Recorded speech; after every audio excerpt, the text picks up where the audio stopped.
La Sociedad Española de Radiodifusión presenta... Ser...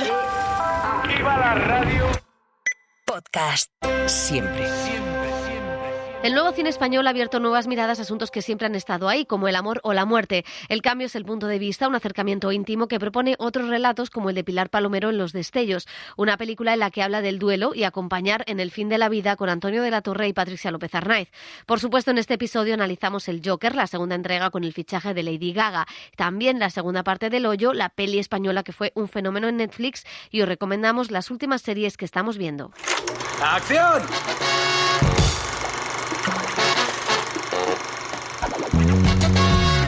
El cine en la Ser con Pepa Blanes.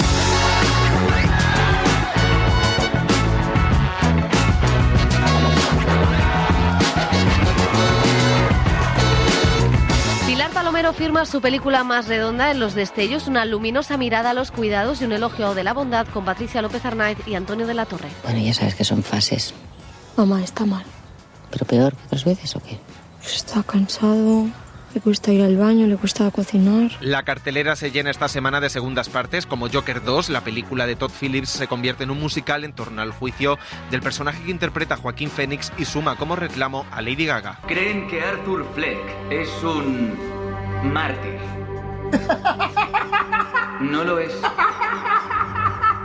Es un monstruo.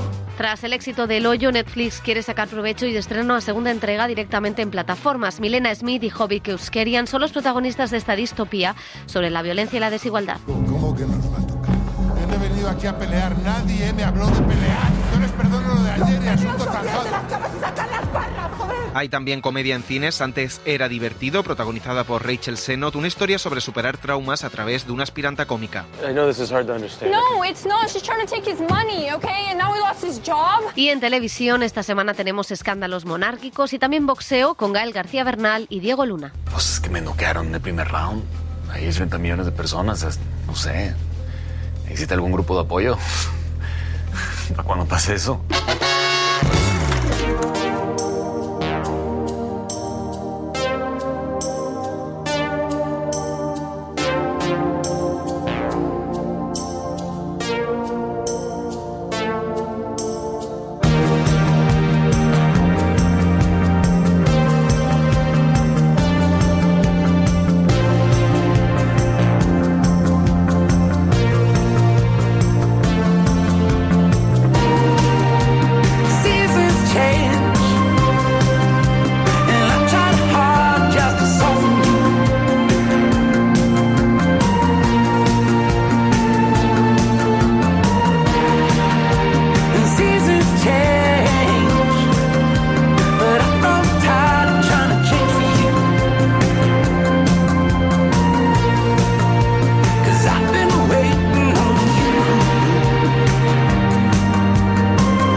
Empezamos celebrando el Día del Cine Español, que va a celebrarse este domingo. José Manuel Romero, ¿qué tal? ¿Qué tal, Pepa? Felicidades por la parte que te toca. Este año se centra, este Día del Cine Español, en llegar a la España vaciada. Por ello, el Ministerio de Cultura ha planeado proyectar grandes estrenos recientes en municipios que no tienen salas de cine desde hace años. Son 300 pueblos los que carecen de pantallas para el público, un panorama que tampoco es bueno en muchas ciudades de provincias y capitales. También habrá una exposición sobre la Escuela de Cine, esa en la que estudiaron Berlanga y Bardem.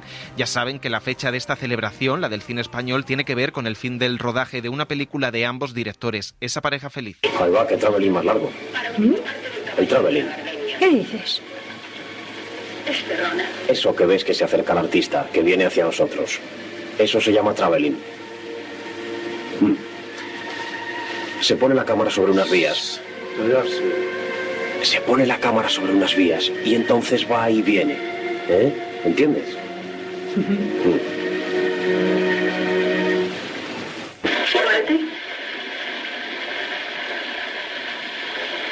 Por todos los millones que he perdido. Por la felicidad que he encontrado. Qué bonito. Y este fin de semana arranca también el Festival de Sitges con el estreno nacional de algunos títulos como Daniela Forever de Nacho Vigalondo, con la visita de Steven Soderbergh y Mike Flanagan, y con muchos de los títulos de terror y vísceras más esperados de la temporada. Ahora sí vamos con los estrenos de la semana y empezamos por una película que estuvo en el pasado Festival de San Sebastián, Los destellos de Pilar Palomero, una mirada íntima al duelo y los cuidados que le dio el premio de interpretación a Patricia López Arnaiz.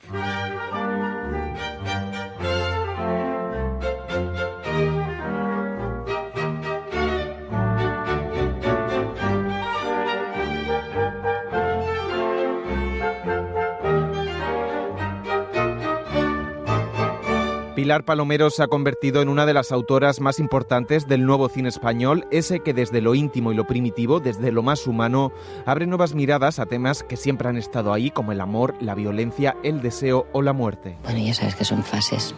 Mamá, está mal. ¿Pero peor que otras veces o qué? Está cansado, le cuesta ir al baño, le cuesta cocinar. Con 3 películas, la directora zaragozana ya tiene un Goya y una Biznaga en Málaga por su debut con Las niñas, un premio a Mejor Actriz en Donosti para la joven protagonista de La maternal, y ahora suma otra Concha de Plata, Patricia López Arnaiz, el alma de su nueva película, Los destellos. Estoy bien. Seguro. Tienes que cuidarte, ¿vale? Tú tienes quien te cuide. Palomero parte de un relato de la escritora vasca Eider Rodríguez, Un corazón demasiado grande, que cuenta la tesitura de una mujer a la que su hija le pide que cuide en sus últimos días a su padre, por lo tanto a su expareja. Bueno, me voy, que sin más, que Madeleine me ha dicho que venga una vez a la semana a intentar hacerlo y también... ¿Cómo? Yo me apaño, gracias. Vale, como quieras, muy bien. Con ese dilema, o ese marrón, según se mire, la directora compone una historia sobre los cuidados, sobre la memoria y sobre el duelo, con una mirada luminosa y llena de empatía. Sobre todo porque para mí era muy importante, y yo esto me lo he repetido durante todo el rodaje y toda la preparación, aunque se hable del acompañamiento en una muerte, para mí es una película sobre la vida. O sea, es lo que es la intención, ¿no? Ojalá lo reciba así la gente. Para mí es una película sobre ser conscientes de que tenemos que estar presentes. La directora lo hace de una manera sutil y nada sentimentaloide, muestra ese conflicto sin aspavientos ni explosiones dramáticas, sino que a través de la generosa interpretación de Patricia López Arnaiz reivindica una manera de vivir en este mundo, mirando a los demás, ayudando, siendo amables, simplemente estando. ¿Y si vamos a casa de Ramón? Está Madeleine. Yo qué sé, podemos llevar a Oso. ¿Tú quieres que vaya? Como La habitación de al lado de Pedro Almodóvar, esta película habla de la muerte y del duelo, de acompañar en el final, pero apuesta por centrarse en la vida y en la empatía por encima de todo lo demás. Que vivimos mucho de espaldas los unos de los otros, ¿no? Y como estar más pendientes de cómo nos sentimos, pues el ver más a la gente, ¿no? El poder preocuparnos más. De la frontera de Hendaya, donde sucedía el relato original, Palomero se lleva la historia a Horta de Sant Joan, en Tarragona, el pueblo donde nació su abuelo y donde de niña pasaba los veranos. Al hablar de un tema que para mí es tan trascendental, quería hacerlo desde la barriga, ¿no? O sea, desde las tripas. Y bueno, yo estoy emocionalmente muy vinculada, ¿no? A este lugar. Entonces yo ya escribí el guión pensando en este sitio. Hay muchas escenas que nacen de vivencias que yo he tenido o emociones que hay en la película que yo he tenido viviendo en esos mismos lugares, y que a mí me sirven a la hora de dirigir, para conectarme con el espacio, ¿no? De por qué rodarlo aquí, o sea, que solo pueda ocurrir ahí. La luz cercana al Mediterráneo embellece todavía más esta historia de individuos que se entienden y se cuidan sin dejar de ser ellos mismos, sin caer en lo romántico, lo sexual. De hecho, una de las reflexiones más bonitas del film es si podemos existir sin nuestro pasado, si nuestra identidad es quienes fuimos y quienes somos, los lugares y las personas que habitamos. He intentado reflejar mucho todo eso, ¿no? Todo lo que tiene que ver con las huellas emocionales y las huellas físicas, también los objetos que vamos dejando tras nosotros, ¿no? Y cómo para mí algo puede tener un valor incalculable, y para otros ser un trasto, ¿no? Los destellos está salpicada de pequeños detalles visuales que la directora ha cuidado, los muebles antiguos, las casas que trata de remodelar y alquilar la protagonista, los objetos que hablan de una vida y de un apego, o los paisajes. Y además destacan las grandes interpretaciones de sus protagonistas. Patricia López Arnaiz, siempre fabulosa, en un trabajo en el que une el enfado, la tristeza, la ternura, siempre desde la contención y de forma orgánica. A mí me da mucha pena cuando no se pone el foco a la hora de crear los personajes en las relaciones, porque es verdad que a veces el personaje se genera generando a los otros personajes. O sea, tú para generar el tuyo lo que haces es crear a los otros. O sea, es decir, crear el vínculo, la relación. Julián López, en un papel complejo y distinto, el de esa nueva pareja con una masculinidad ya diferente a esa toxicidad hegemónica que debe hacerse a un lado en un momento determinado. Está también la joven Marina Guerola, uno de los grandes descubrimientos del año, y Antonio de la Torre. Que esta película brinda la posibilidad para un tema tan fundamental como es vivir dignamente, como dice Pilar, y por tanto morir dignamente, ¿no? Y como decía el personaje, para mí el mejor actor de la película, con perdón de los compañeros, que es el doctor Pablo Iglesias, cuando dice que el hecho de la muerte es lo que le da, lo que dignifica la vida. El actor malagueño, que adelgazó muchísimo para mostrar también el cansancio y la debilidad del personaje, firma una de las interpretaciones más brillantes y emotivas de su carrera. Un hombre enfermo y herido que acepta que su exmujer le cuide esperando la muerte. Esta es tu casa, entiendo. Sí. Esto no es de hace 4 días, llevas aquí tiempo. Yo vivo aquí solo. Madale viene los fines de semana. Isabel viene de vez en cuando a echar una mano. Los Destellos emociona por iluminar el duelo, por hablar de memoria, de muerte y de afectos, pero sobre todo por defender la bondad y la empatía como una forma política de habitar este mundo. A tu vera, siempre la verita tuya, siempre la verita tuya, hasta el día en que me muera.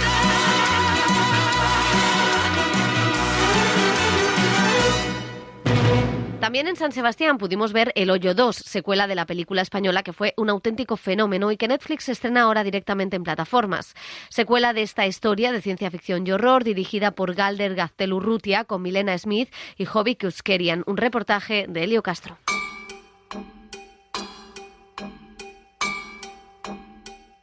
En 2019 se estrenó El Hoyo. ¿Usted sabe en qué consiste esto del hoyo? Obvio, comer.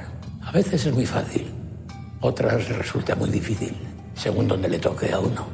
Por suerte, el número 48 es un buen nivel. La película se presentó en el Festival de Toronto, luego en el de Sitges, en donde se convirtió en la primera película española en ganar el certamen. Llegó finalmente a las salas comerciales, pero fue en Netflix en donde se transformó en un fenómeno mundial. Si hay 47 niveles por encima y 2 personas por nivel, ¿estamos comiendo las sobras de 94 personas? No se preocupe, a lo largo del mes habrá menos gente por arriba. ¿Usted no va a comer? No tengo hambre. Ya la tendrá. Más de 83 millones de espectadores vieron en todo el mundo este film, dirigido por Galder Gaztelu-Urrutia, una película claustrofóbica y oscura que habla de la escasez de los recursos naturales y de la comida y de la desigualdad social. ¿Cuántos niveles hay? No lo sé, pero sí que hay más de 132, porque yo estuve ahí. 132. Y había más por debajo. ¿Y cuánta comida llega a ese nivel? Nada. No se puede estar 30 días sin comer nada. Yo no le he dicho que no comiera nada. Le he dicho que no llegaba nada. Además, el film, protagonizado por Iván Massegué y Antonia San Juan, coincidió con el confinamiento decretado por la pandemia provocada por el COVID y el público se sintió muy identificado con lo que veía en la pantalla. En los niveles superiores puedes comer lo que te dé la gana, pero luego no tienes nada que esperar y sin mucho en qué pensar.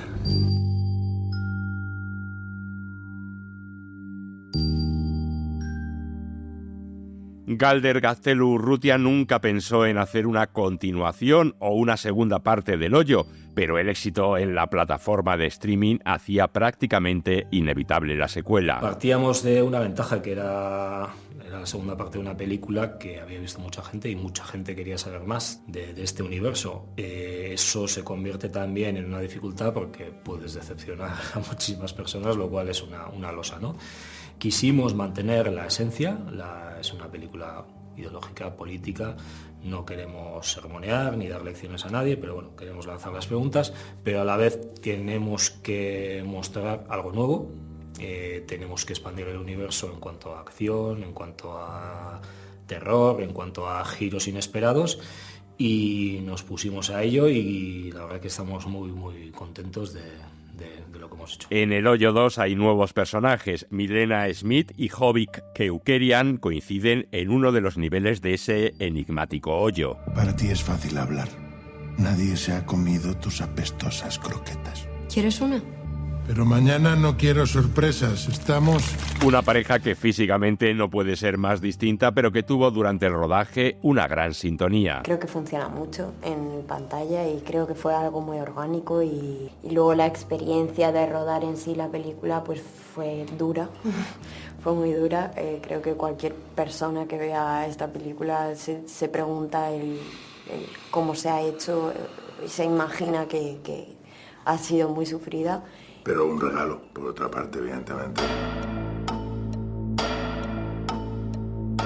En esta segunda entrega se pierde quizá el factor sorpresa que tenía la primera. Sigue siendo una película política que habla del reparto de la riqueza. Y lo que hemos querido trabajar es la subjetividad con la que afrontamos cada individuo todo este tema, ¿no? La pregunta fundamental del hoyo es ¿qué harías tú si te tocara despertar en el nivel 8? ¿O qué harías tú si te tocara despertar en el nivel 108? ¿Cómo tratarías a los del 107 o a los del 109, ¿no? En el film podemos ver también, entre otros, a Óscar Jaenada y a Natalia Tena y, por supuesto, también vemos comida, mucha comida. Pero yo me acuerdo la primera semana nos hinchamos a comer. Bueno, es que la pizza me gusta mucho. Un año sin volver a comerme una croqueta. Claro. Al principio eran croquetas de bacalao y a mí no me gustaban las croquetas de bacalao, entonces pedí que fueran de jamón. El Hoyo 2 sigue sin resolver muchas cuestiones. Por ejemplo, ¿quién construyó ese lugar? Quizá esto se deje para una tercera entrega. Es una distopía siniestra, sangrienta y oscura que muestra la lucha por la propia supervivencia y de cómo nuestros semejantes se convierten en enemigos o en aliados dependiendo de las circunstancias, dependiendo del nivel, dependiendo del piso en el que te despiertes, el 24 o el 143. El título, El Hoyo 2.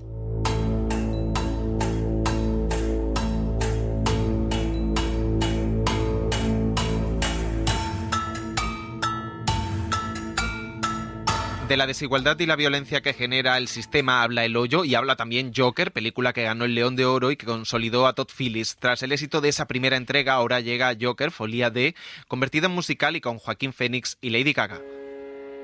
And now, the end is near. El Joker de Todd Phillips se convirtió en una película muy relevante. Primero porque una historia sobre el villano de un superhéroe tan famoso como Batman protagonizaba una película que era a la vez una crónica de nuestro tiempo, de la desigualdad y la violencia. Tengo malas noticias para ti.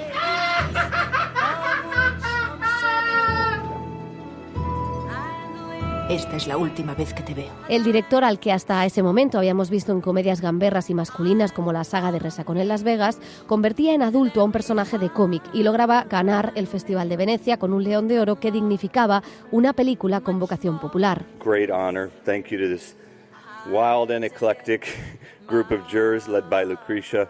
Pero además lograba que su actor protagonista, Joaquín Phoenix, se llevase el Oscar y que la película congregara a millones de espectadores en todo el mundo. Un éxito que cada uno leyó a su manera. Para unos era una sátira política en un momento, antes de la pandemia, donde la desigualdad era el gran problema mundial.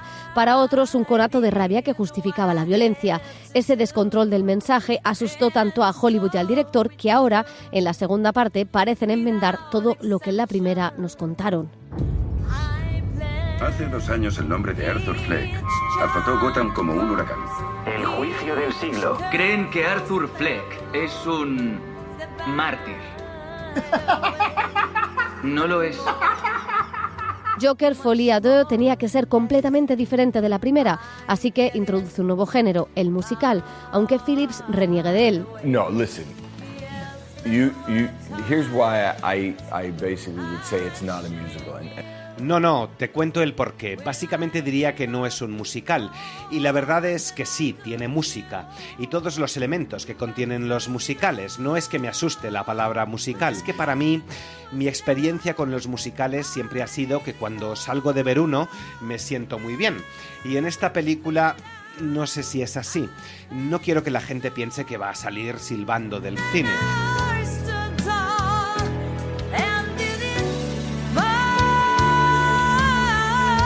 Y para ello necesitaba una actriz capaz de cantar y emocionar. Es Lady Gaga, que interpreta a un trasunto de Harley Quinn y que consigue enamorar al personaje de Joker, es decir, Arthur Fleck, internado después de la que lió en la primera entrega y a la espera de que se celebre el juicio.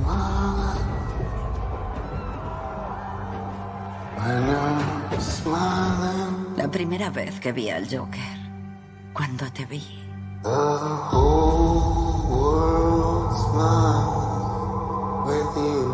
Por primera vez, dejé de sentirme sola. La cantante y actriz es el gran reclamo de esta segunda parte. Ella está encantada de representar, dice, a todos los raros del mundo. I definitely feel and always have felt a connection to people that feel different. I always felt really different. Creo que definitivamente siempre he sentido una conexión con las personas que se sienten diferentes. Siempre me he sentido muy diferente yo también. Y veo que por eso mi interés en estar involucrada en esta película no es una excepción. Arthur es un personaje muy singular y su mundo es único, es oscuro, es sombrío, aunque creo que esta película tiene mucha magia y esperanza. Pero sí, creo que estas personas están en desventaja en el mundo. Creo que hay muchas personas que no tienen mejor corazón que los desvalidos. En ese intento por innovar, la película se abre con una escena de animación que les sirve para explicar la fama que ha logrado el personaje del Joker, convertido en héroe de una especie de resistencia de los desencantados del sistema. Tengo la leve sospecha de que no les estamos dando lo que quieren. Tranquilo, cariño. Démosles lo que quieren. Pero sobre todo la originalidad está en los números musicales que homenajean al cine y a la televisión americana, a estrellas clásicas como Judy Garland, Fred Astaire o incluso a Sonny Cher, una especie de programa de variedades con éxito, el sueño del personaje, que sirven para examinar la mente perturbada del Joker.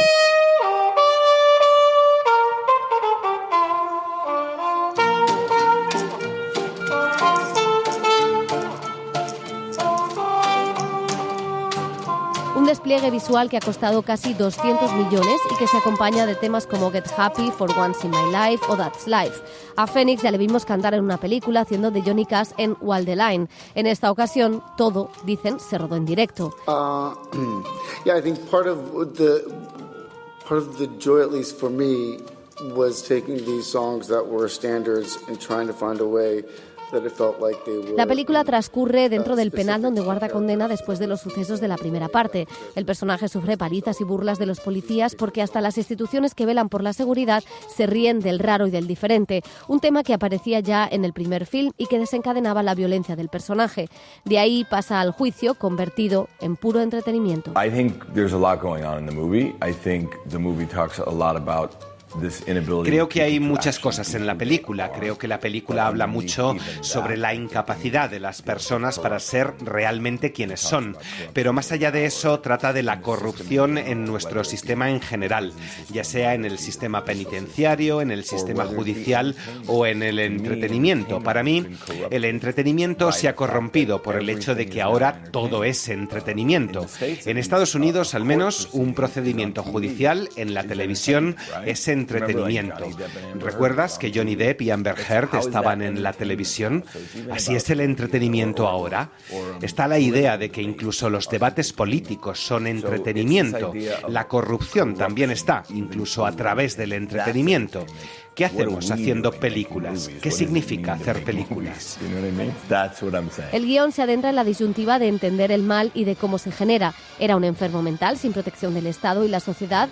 ¿O era un malvado asesino? ¿Puede el amor salvar a una mente herida o maltratarla más? ¿Es la obsesión por la fama lo peor que puede haber en este mundo? Son los temas a los que apunta la historia, cuyo argumento está algo estirado. I have someone who needs me. ¿Qué me dices, Arthur? ¿Sigues creyéndote una estrella? Joker foliado nos muestra los peligros de la fe a ciegas en los líderes vacíos de contenido y qué cuidado con convertir todo en espectáculo. Cross the river, wash your sins away in the tide. It's all so peaceful on the other side. Forget your troubles, come on, get happy. You better chase all your cares away. Shout hallelujah, come on, get happy. Get ready for the judgment day. Forget your troubles, come on, get happy. Chase your cares away. Hallelujah, get happy before the judgment day. The sun is shining, come on, get happy. The Lord is waiting to take your hand. Shout hallelujah, come on, get happy. We're gonna be going to the promised land. We're heading across the river, wash your sins away in the tide. It's quiet and peaceful on the other side. Forget your troubles. Otra propuesta es Antes era divertido, una comedia que protagoniza a Rachel Sennott, una de las nuevas actrices indies en Estados Unidos. Una historia sobre superar traumas a través de una aspirante a cómica. Un reportaje de Mika Cilindro.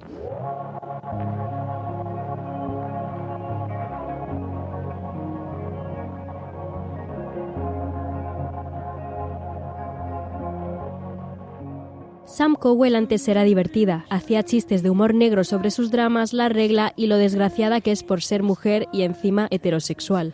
So I realized something today. I realized I have a lot more in common with closeted homophobic youth pastors than I thought. The same way that they're denouncing gay people is the same way I'm denouncing straight men. Interpretada por Rachel Sennott, actriz de Shiva Baby y Bodies, Bodies, Bodies, hace el papel de una comediante y niñera que vive con trastorno de estrés postraumático por una agresión sexual. Su título es Antes era divertido. Like a wave that crashed and melted on the shore. Not even the burnouts are out here anymore. And you had to go. La película comienza in media res, con el día a día de la protagonista haciendo frente al trauma del pasado, pero sucede en una línea del tiempo dual, donde Sam revive cápsulas de su trauma en su mente.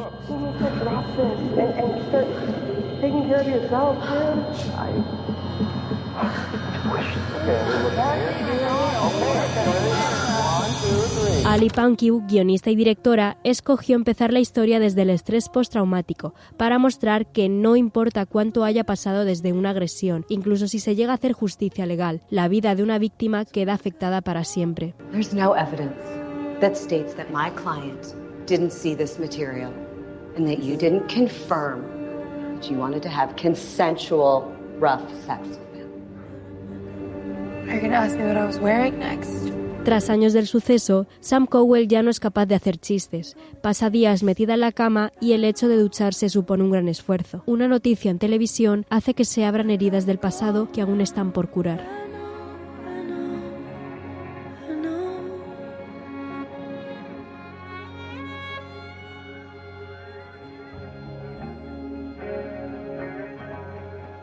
Brooke, la adolescente que cuidaba, se ha escapado de casa. La joven, cuya madre falleció y cuyo padre está en la cárcel por ser el culpable de la agresión, ahora carece de referentes. I know this is hard to understand. No, it's not. She's trying to take his money, okay? And now he lost his job. She saw our house and she saw his car and she was probably glad when my mom died. La relación que ambas forjaron se rompió cuando el padre de Brooke entró a la cárcel, culpando a Sam de romper a su familia. Sam, que poco a poco está volviendo a rehacer su vida, no puede dejar de pensar en ella. I find the defendant guilty. I sentence him to 5 years.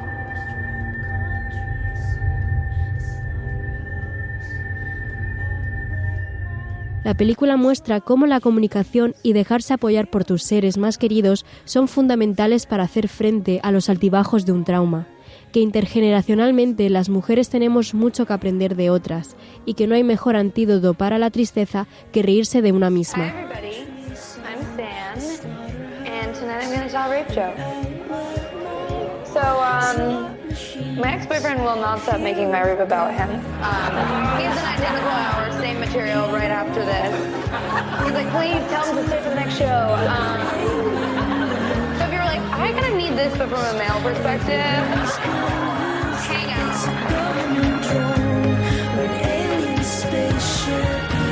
Y atención también a un documental español, se titula Saturno y lo firma Daniel Tornero. Es la historia de su propia familia tras la detención y condena de su abuelo por abusos a menores y secuestro. Un trabajo que ahonda en las relaciones paternofiliales, en la masculinidad y en la idea de herencia. ¿Y tú, con todo lo que has querido al Yayo, cómo se deja de echar de menos a alguien a quien quieres tanto? Porque cuando te han hecho daño, Daniel, una persona que tú has querido tanto y te hace daño, ya no la puedes... No puedes, no es que no quieras, es que no puedes. En 2018, cuando se produce la detención de mi abuelo, arranca un proceso primero personal, ¿no? De cuidado, de integración, de aceptación de todo aquello que está ocurriendo a un nivel muy profundo, ¿no? A nivel emocional. Entonces, en ese momento empezamos a entender que hay muchas emociones que están teniendo lugar en nuestro interior, ¿no? Está el miedo, está la vergüenza, está el dolor, y todo esto convive con los recuerdos pasados, ¿no? Entonces ahí hay un periodo que diría que, sobre todo de una forma más intensa, abarca 1 año, 1 año y medio, donde en familia nos estamos arropando, cuidando e intentando gestionar todo esto a nivel emocional. Entonces, ¿tú crees que no hay nada más que eso ya? ¿No hay nada más que qué? Que eso, que simplemente controlarle y ya está. Que te da igual lo que le pase, te da igual lo que pase en la cárcel. De verdad que la mejor noticia suya es que entre a la cárcel y que no salga. Que salga con los pies por delante.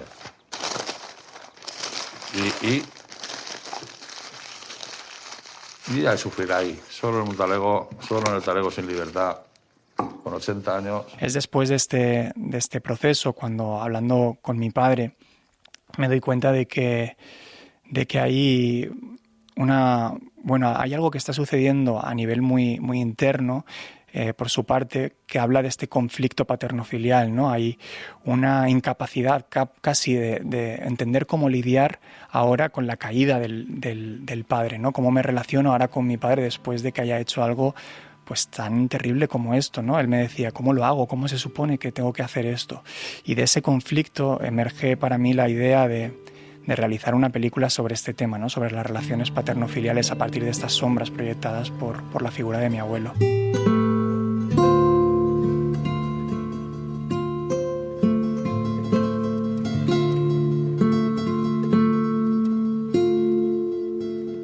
El cine en la SER con Pepa Blanes.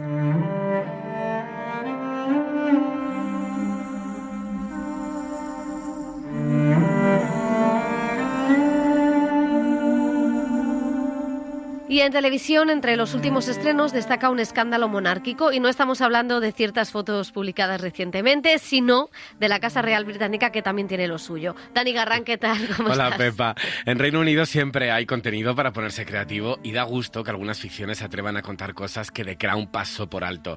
Hablamos de Un escándalo muy real, una miniserie que ya podemos ver en Max sobre la desastrosa entrevista que llevó al príncipe Andrés al desahucio monárquico. En 2019, tras años de comentarios sobre la relación del hijo de Isabel II con el financiero Jeffrey Epstein, arrestado por tráfico de menores, accedió a ser entrevistado por una reportera de la BBC. Todo un desastre mediático que aún tiene consecuencias, interpretado por Michael Sheen y Ruth Wilson. Epstein fue arrestado con cargos de trata de blancas y también por abuso a decenas de chicas menores de edad. Una de las denunciantes, Virginia Roberts, ha hecho acusaciones contra usted. Una propuesta un poco más indie. Filmin ha estrenado Dinosaur, la nueva serie de la BBC de los productores de Fleabag. Es una sitcom protagonizada por una treintañera que padece un trastorno del espectro autista, tanto en la ficción como en la realidad. Su nombre es Ashley Storry, que además es la creadora de la serie, cuya intención es mostrar el día a día de las personas neurodivergentes, pero sin perder el sentido del humor al hacerlo. ¿Por qué has venido? Estás muy rara. ¿Qué tiene de malo una visita espontánea a mi hermanita? La última vez que viniste de repente fue porque te quemaste el bigote con Betty y se te puso rojo. Al menos yo cuido de mi bigote. Yo también lo cuido. Hace 3 meses intenté peinármelo y parecía muy distinguida. Y nos adelantamos al próximo estreno de Disney Plus. La próxima semana podremos ver La Máquina, la primera serie creada y protagonizada conjuntamente por Gael García Bernal y Diego Luna, 2 de los actores mexicanos más importantes. La ficción sigue la historia de un boxeador en horas bajas, cuya carrera corre peligro. La química de los actores con los que hemos hablado es el mejor estímulo para verla. Gael García Bernal habla así de su relación con Diego Luna. Cuando trabajas con alguien que conoces tan bien por primera vez, por lo general los resultados no han sido tan armoniosos, ¿no? O sea, ha sido como, es raro, es distinto, porque como que cada quien ha tenido su viaje. Entonces, pues sí, eso es una fortuna. O sea, yo me llevé o sea, me di cuenta después de un rato, mira, lo que nos pasa a mí y a Diego es algo muy especial, y es algo que a poca gente le pasa. Es más, diría, casi nadie. El cine en la SER con Pepa Blanes.